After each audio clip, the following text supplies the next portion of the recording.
जोहार, जय मूल निवासी, मैं संकेत और आप देख रहे हैं एमएन टीवी।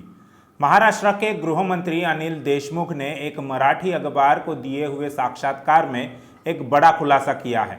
उसमें उन्होंने कहा है कि महाराष्ट्र की पुलिस ने राज्य की सरकार गिराने की कोशिश की थी, लेकिन उनका यह प्रयास सफल नहीं हुआ। अनिल देशमुख के इस खुलासे से महाराष्ट्र की राजनीति में हलचल मची हुई है। इसमें हमें दो बातों को समझना जरूरी है। उसमें सबसे पहली बात यह है कि क्या उन पुलिस अधिकारियों का 1 जनवरी 2018 को भीमा कोरेगांव में हुए दंगों के साथ कोई संबंध है। 2018 को महाराष्ट्र में भाजपा की सरकार थी और उसी वक्त भीमा कोरेगांव में दंगा हुआ था।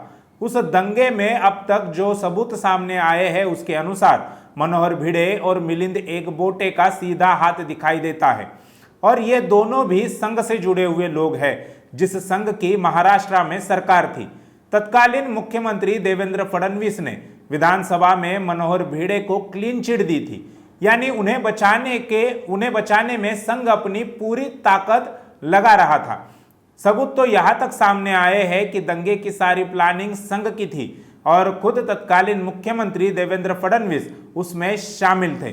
भीमा कोरेगांव में हर साल 1 जनवरी को ही राज्य सरकार द्वारा उस लड़ाई में शहीद हुए वीरों को आदरांजलि देने का कार्यक्रम होता है। केवल साल 2018 को सरकार की ओर से वह कार्यक्रम एक दिन पहले यानी 31 दिसंबर 2017 को लिया गया था। इतना ही नहीं तो हर साल जितने मंत्री और विधायक वहां 1 जनवरी को आते हैं वे सारे 31 दिसंबर को ही आकर चले गए।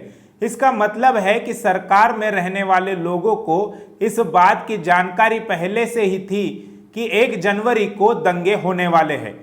यहां तक कि आसपास के गांव में भिड़े एकबोटे और उनके लोगों ने मीटिंग लेकर 1 जनवरी को गांव बंद रखने को भी कहा था। 1 जनवरी 2018 को सुबह 11 बजे के आसपास दंगा शुरू हुआ। उस वक्त वहां पर पुलिस भी मौजूद थी, मगर उन्होंने दंगाइयों को रोकने का काम नहीं किया, बल्कि ऐसा करके उन्होंने जैसे दंगाइयों को मदद करने का ही काम किया हो। विजय स्तंभ को अभिवादन करने के लिए आए हुए कुछ लोगों ने स्थानीय पुलिस स्टेशनों को दंगे की जानकारी दी, मगर उनकी तरफ से भी कोई उचित कार्रवाई नहीं हुई। उस वक्त तत्कालीन मुख्यमंत्री और गृह मंत्री देवेंद्र फडणवीस दंगे के पास वाले ही जिले में थे।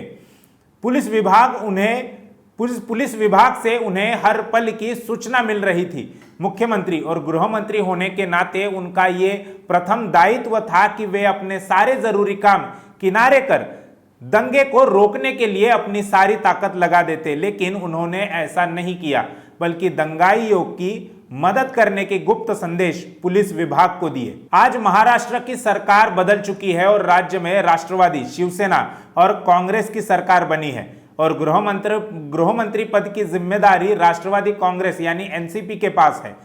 जिन पुलिस अधिकारियों ने देवेंद्र फडणवीस के कहने पर भीमा कोरेगांव का दंगा होने दिया, उन्हें अब इस बात का डर सता रहा है कि वर्तमान राज्य सरकार हम पर कार्रवाई कर सकती है, हमें इस मामले में सजा हो सकती है। शायद इसीलिए कुछ पुलिस अधिकारी ठाकरे सरकार को गिराने की कोशिश कर रही है। यह बात अनिल देशमुख इन्होंने कही है। इसमें दूसरी बात यह है कि वर्तमान राज्य सरकार ने भीमा कोरेगांव दंगों की जांच के लिए एसआईटी का गठन किया है।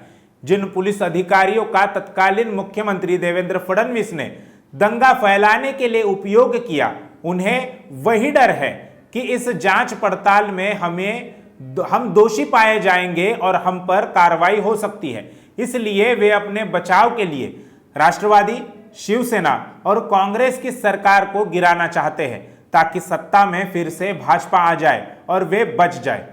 ऐसे कयास भाजपा की ओर से भी लगाए जा रहे थे कि राज्य की सरकार अक्टूबर महीने तक ही चलेगी। भाजपा के लोगों ने ये कयास ऐसे ही हवा में नहीं लगाए थे, बल्कि उसके पीछे उन पुलिस अधिकारियों की योजना थी जो सरकार गिराने की कोशिश में लगे थे। जैसे अनिल देशमुख ने हाल ही में दिए एक इंटरव्यू में कहा है।